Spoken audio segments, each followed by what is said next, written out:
I tell you, it is so good to be back together again. Sure is. Yes. I have missed this so much. You see, Yes. you know, obviously we work together day in, day out. Our friend that we get to spend time with each and every day, they hear us and they're like, oh yeah, they're always together. Well, not really. I mean, we've had challenges just like everybody else. right. To see y'all smiling faces, man, this is so good.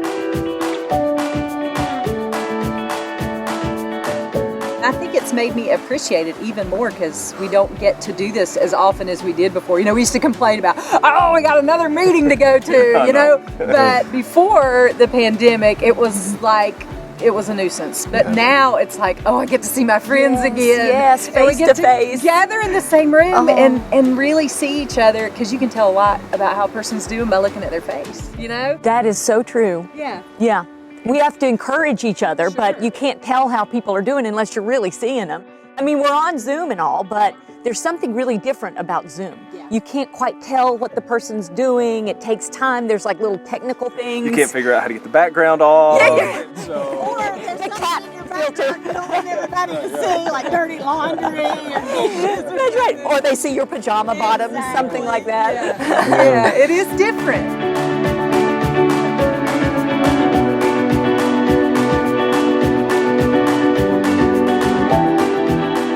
And it's hard to really, I mean, for me, Zoom feels like a performance because you come on the screen and it's like, there you are. And then you try like, you're fixated on the coffee mug that's hanging on your shoulder or whatever, you know. Fix that picture so it's straighter now. It's not straight, exactly. So, yeah.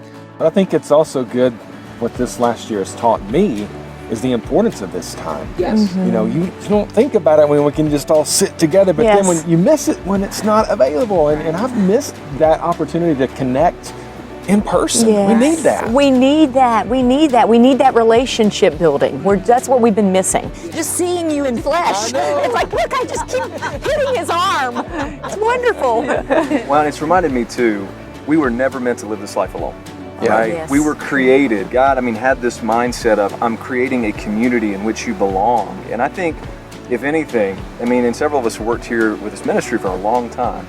But I think if I've learned to appreciate anything about it more this past year, it's the connection. It's the community. Yeah. To know that we are all walking through similar stages of life, but we don't have to do it by ourselves. Yeah, and being able to share that challenge too, I think has been, you know, so cathartic for me in a lot of ways, you know, because I could get on the air and talk about, all right, I'm trying to work a full-time job and homeschool a kid at the same time. I mean, you know, that would never have happened had this year not happened the way that it did and play out. And to have that shared experience with you guys, with our listeners, and to be able to go through that together and to grow together, to learn together, and to admit, hey, I'm a terrible homeschool parent.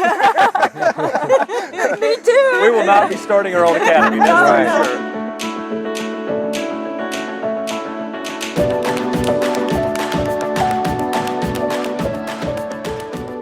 We have more compassion for each other, I think, because of this time. Yeah. Yeah, and with COVID-19, there's been so many ups and downs and roller coaster rides, whether you've had someone in your family to get COVID or you've had friends or even lost friends.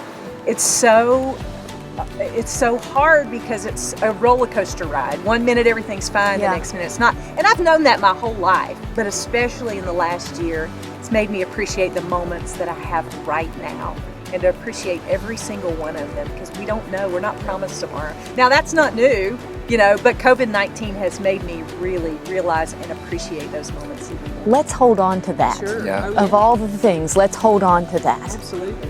And I think we've lost a lot. You know, I mean, we can just be honest about that and say that we've lost a lot in 2019.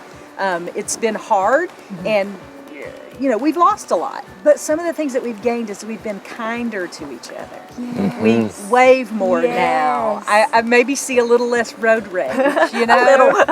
You know, and people have more compassion for one another. So I think that's something good that has come out of this past year. Well, and that's why I'm excited for Impact Days. Yeah. Because we get to share that reminder that, you know, we always say hope starts here. Yeah. God doesn't say this is the delayed promise you're not going to experience until maybe sometime later on. So true. It's available right now, here today. Let's embrace it. And when we can share that with our friends, I cannot wait to see what's going to come out of that. Yeah, absolutely. Yes. And to be able to share that in the midst of this situation, COVID-19, to say hope starts now, right now, wherever you are in a hospital room, whether you're a nurse or a doctor treating patients, whether you've lost a loved one, hope starts right now. What a critical message for our world right now. Everybody's looking for hope. That's why hope starts here today. At the Light FM.